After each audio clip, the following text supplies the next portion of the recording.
Today, we're comparing two titans, the Continental SportContact 7, a 2022 multiple press test winner, against the 2020 for newcomer, the Vredestein Ultrac Pro. Let's dive into the key performance areas to see how they stack up. Throughout this comparison, you'll see performance metrics represented in percentages, with the SportContact 7 set as the reference point at 100%. First up, dry performance. The Continental SportContact 7 proves its prowess with a dry braking distance of 38.5 meters, just 0.6 meters shorter than the Ultrac Pro's 39.1 meters. In dry handling, the SportContact 7 maintains an edge with an average speed of 109.2 kilometers per hour, narrowly outpacing the Ultrac Pro's 108.5 kilometers per hour. The margins here are razor thin, showcasing the Ultrac Pro's impressive challenge to an established leader. In wet conditions, the SportContact 7 pulls ahead with a wet braking distance of 49.2 meters, a notable 3.9 meters shorter than the Ultrac Pro.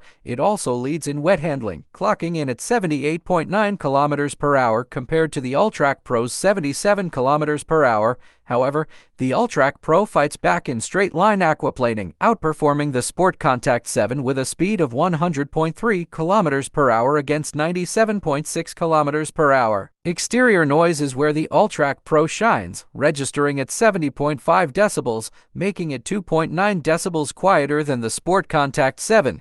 This might be the difference between a comfortable cruise and a noisier ride, especially on long journeys. When it comes to rolling resistance, it's a tie. Both tires deliver nearly identical coefficient values, with the SportContact 7 at 8.36 and the Ultrac Pro just a hair lower at 8.35. For all practical purposes, they're neck and neck here. Summing it up, the Vredestein Ultrac Pro impresses with its slight deficit in dry performance and a significantly quieter ride. However, the Continental SportContact 7 proves why it is the tire to beat with outstanding wet performances. Thanks for watching and don't forget to subscribe.